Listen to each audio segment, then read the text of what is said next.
Imagine for a moment the most decorated Olympian in history, Michael Phelps, stepping forward. But not to celebrate. Instead, he's expressing some pretty deep concern, even anger, about the sport he loves.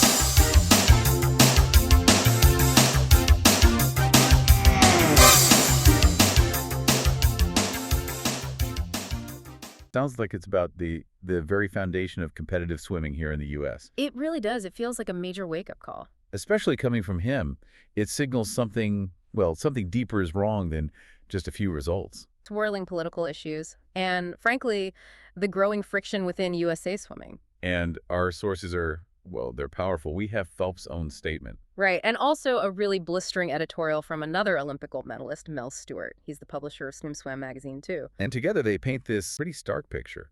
A system in crisis, basically challenging the leadership, calling for big changes. What's striking, I think, is that it's not just one or two voices. No, definitely not. It's a whole coalition, really. Some of the sport's most influential people pushing for, well, what they see as a necessary shakeup. You can feel the panic setting in about the future of the Olympic swim movement in the USA. We'll look at the specific criticisms of the leadership, this idea of a bubble insulating them. And the actual suggestions they have for moving forward. We want to help you understand what's really at stake here for the future of swimming in the States. Okay, let's start with Michael Phelps' concerns. He was very, very clear about something up front. His criticism is not aimed at the athletes. He stresses that. It's about, and I'm quoting here, the system, its leadership, and how it's failing. Okay, so focused on the top. Right. And what really grabbed his attention, and ours, frankly, were the performance numbers. He compared Rio 2016 to Paris 2024. In Rio, Team USA won 57% of the medals available. Pretty dominant. Impressive, yeah. But then in Paris 2024, that number dropped to 44%. Wow, that's a big dip. It's the lowest percentage, he points out, since the 1988 Olympics. For someone like Phelps, that kind of decline, it's not just a stat, is it? It's a symptom. That seems to be exactly his point. His conclusion is blunt. This isn't on the athletes. This is on the leadership of USA Swimming. Poor leadership trickles down. And that resonates with his own experience, doesn't it? He's talked before about feeling like his voice wasn't heard. He did. He said he often felt that my voice went unheard and that he was told to just be grateful and to keep the peace. So this isn't like a new frustration popping up out of nowhere. It's been building. Seems like it. And it puts his current actions into perspective. He didn't just, tweet about it. No, he took concrete steps. He sent a letter earlier this year, right? Yeah. Directly to USA Swim. He did, and also shared it with the U.S. Olympic and Paralympic Committee, the USOPC. And importantly, it wasn't just his letter signing off on it. No, that's crucial. He had backing from former Olympic medalists, world record holders, members of the coaching community, and current and previous staff members, a really broad group. So a significant show of unity there. Yeah. And his frustration was? His deep frustration, as he put it, was that letter seemed to fall on deaf ears. Oof. That's tough to hear when you have that kind of coalition raising concerns. So what did Phelps see as the root cause? Why the decline? Why the feeling of being ignored? Well, his diagnosis is pretty clear. He acknowledges money plays a role, sure, but he pinpoints poor operational controls and weak leadership as the cornerstone of the sport's problems. So it's not just about needing more funding, it's more fundamental. Management issues, lack of vision. Exactly. It's about how the organization is run top down. And you can already see some consequences, right? Phelps mentioned falling membership numbers after the pandemic. Which is worrying for the grassroots level, yeah. But the real sort of gut punch was when he said, as a father now, he's not sure if I'd want my sons to be a part of this sport at a competitive level. Wow. Coming from Michael Phelps, that's huge. Think about it. The most successful swimmer ever questioning if his own kids should compete in the system as it is now. It shows how deep his concerns really run. It really does. But he's not just pointing fingers, is he? He's also offering solutions. No, he's definitely solution-oriented. He keeps coming back to words like accountability, transparency, putting athlete voices at the center, and calling for real systemic change. And he laid out specific first steps for the board. Yes, 3 initial steps. First, commission a 360-degree independent review of the board and the whole organization with complete transparency. That's key. Okay, an outside look. Makes sense. Second, streamline athlete services and create a proactive athlete-first way to support athletes. More focus on the actual competitors. And third, something vital for the long term. focus on strengthening the grassroots level, reverse that membership decline, and find new ways to grow the sport. Pretty comprehensive. And he didn't just demand things, he offered to help. Right. He said something like his door was open. My door is open, and there's work to be done. It feels like a genuine plea for collaboration, not just criticism. Showing he's still deeply committed despite the frustrations. Okay, so that's Phelps' perspective.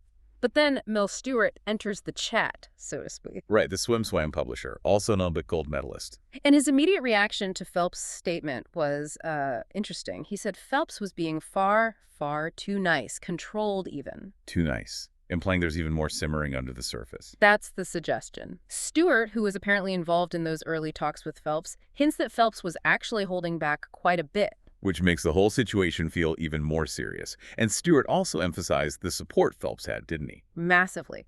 He detailed that the Olympians who signed on represented over 120 Olympic gold medals. Just think about that collective weight. That's incredible. And it wasn't just Olympians. No, top U.S. swim clubs, 4 Olympic coaches whose careers spanned from the 76 Games all the way to 2024, even USA Swimming donors signed on. So this is widespread dissatisfaction. It's not just a few disgruntled stars. And Stewart claims that USA Swimming's initial reaction to Phelps trying to engage was just to brush him off. So avoidance. Seems like it.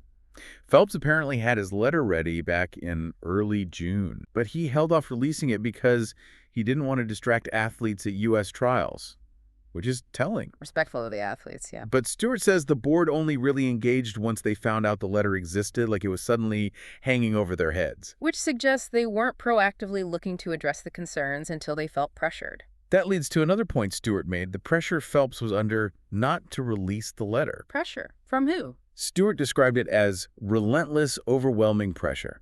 He didn't specify from exactly who, but the implication is clear. It wasn't just a friendly chat. It was an effort to keep this quiet. And Stewart was adamant the letter was purely about 100% about leadership, specifically. The USA Swimming Board of Directors. Not the swimmers, not the meets.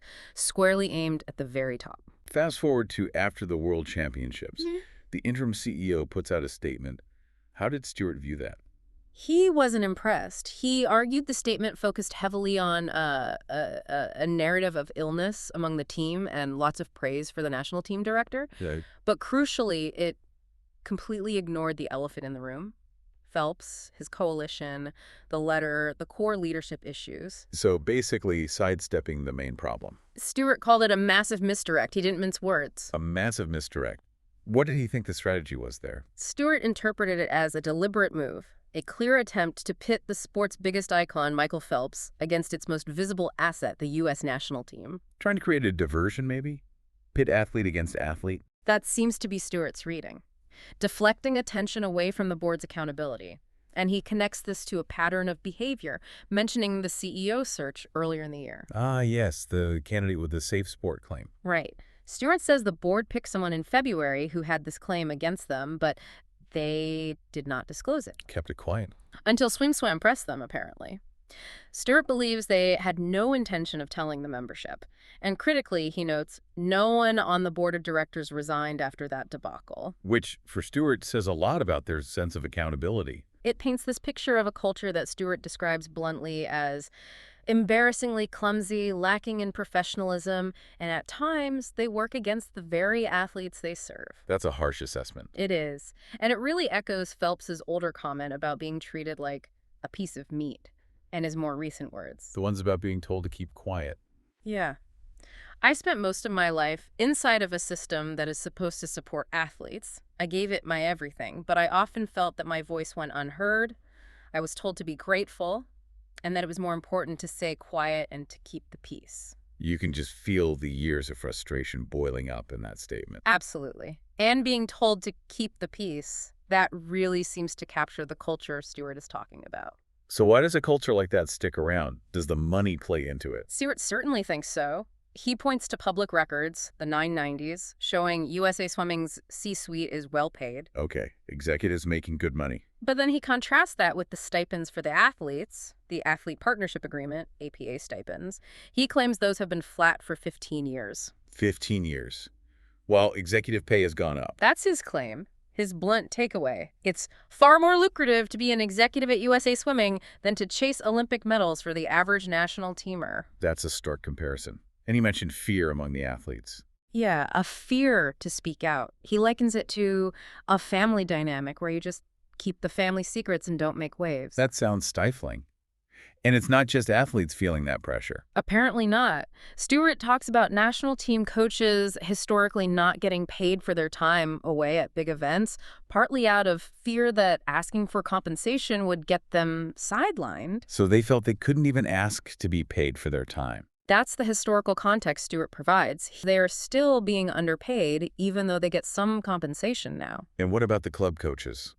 The ones doing the day-to-day work? Stewart highlights their frustration, too. He shares this really striking quote from Chris Davis, a longtime coach at Swim Atlanta. Davis said, "I would pay USA Swimming to leave me alone." Wow.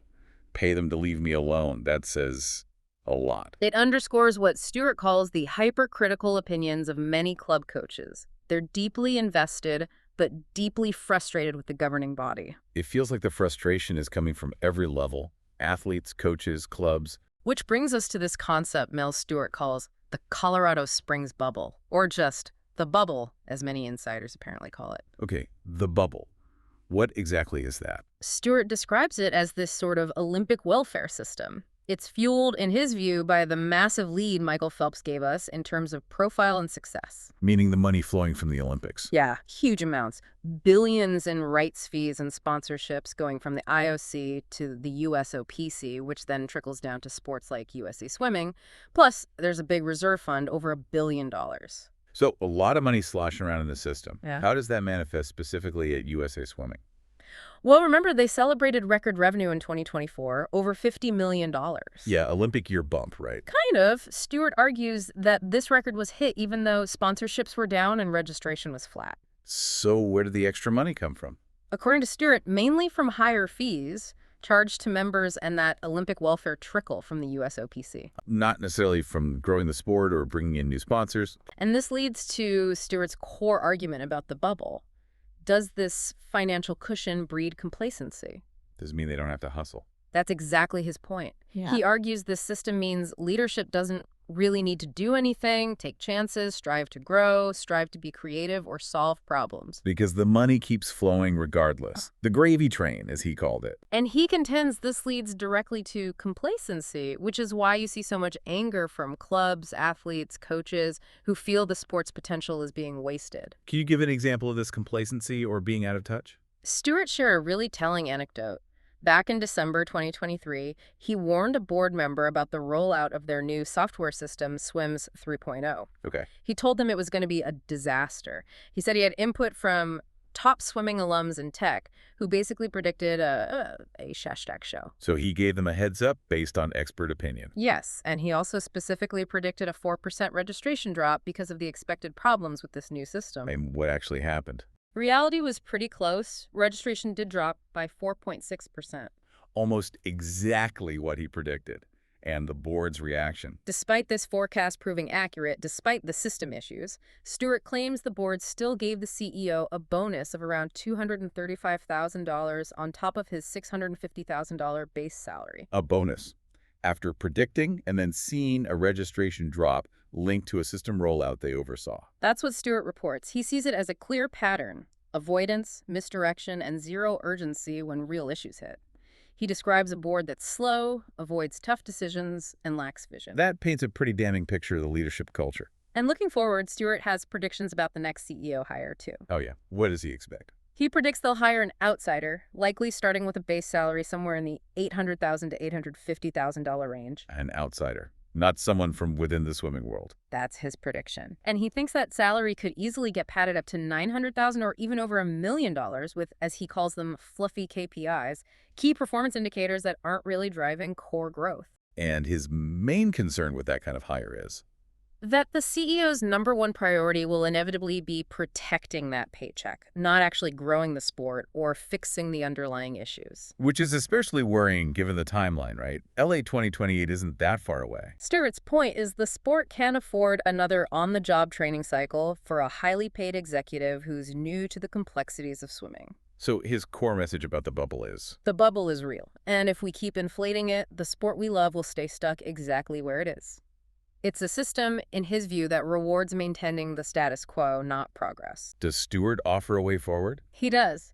Recognizing that just complaining gets tiring, he puts forward some really concrete ideas for what he calls transformational change. Like what? First, he proposes capping salaries for the top executive CEO, COO, national team director at $360,000 a year. Okay, a significant cap compared to current levels. And then, crucially, he suggests tying any bonuses, which should be shared equally among them, to 3 very clear KPIs. Specific goals. Yes, actual membership growth, real new revenue generation, not just fee hikes or trickle down, and tangible national team performance. So bonuses linked directly to growing the sport and succeeding competitively. Here's the really elegant part of his proposal. Yeah. If the leadership does get a raise based on hitting those targets, then the athlete partnership agreement stipends and national team coach compensation get the same percentage increase. No exceptions. So everyone shares in the success. If the execs get a raise, the athletes and coaches get the equivalent percentage bump. Precisely. The philosophy is everyone is invested and everyone enjoys the success. Okay. It directly links leadership reward to athlete and coach reward. That sounds like a powerful way to align incentives and maybe start breaking down that bubble mentality. Stewart certainly thinks transformational change is possible, but he stresses it only happens when we get brutally honest about the bubble and the culture of complacency it breeds. So it requires facing the problems head-on first. It seems so. It's not just about changing the financial structure. It's about changing the underlying culture.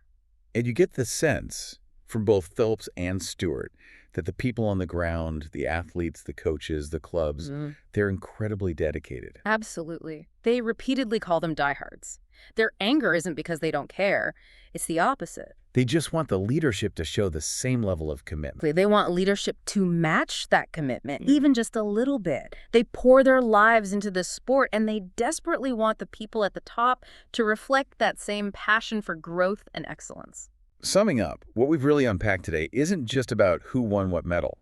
It's a deep systemic challenge facing USA swimming. Yeah, we've heard directly from 2 huge voices in the sport, Phelps and Stewart, laying bare the friction, this concept of the leadership bubble, and a powerful call for accountability and putting athletes first. And really, this isn't just a story for people deep into swimming, is it? No, I don't think so. It's a pretty powerful example of what can happen in any organization when leadership loses touch, when a system starts serving itself more than its purpose. And what it takes for a passionate community to stand up and demand real, fundamental change. It touches on the future of a sport that means so much to so many people, from those chasing Olympic dreams right down to kids learning life-saving skills in local pools. So maybe the final thought to leave people with is this. What does it genuinely take for an organization like this, one built on such incredible dedication and sacrifice from its athletes and coaches? What does it take for them to truly confront that internal bubble of complacency, to stop just managing the gravy train and really pivot to growing the sport and putting its people first? As everybody's going back to school, I want you to be safe out there.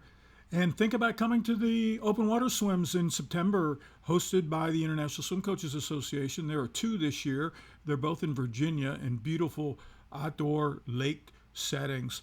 Fabulous events. So open water festivals. You can see more at swimiska.org/save the date with hyphens in between those words. Plus, who else is going to coaches clinics? There's an Eastern States clinic that I'll be attending in King of Prussia, Eastern Pennsylvania.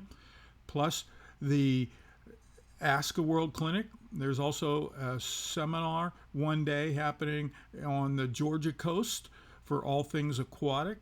And then there's perhaps a Fort Lauderdale Swim Coaches Clinic also hosted by ASCA. So if you're going to any coaches clinics, plus the state ones, one in Ohio and one in Michigan, let me know. And my, oh my, I would love to be able to attend and include some insights from your coaching clinic. Make a few clicks and subscribe to the podcast. Heavy or not, the OG Swim Guide is in production.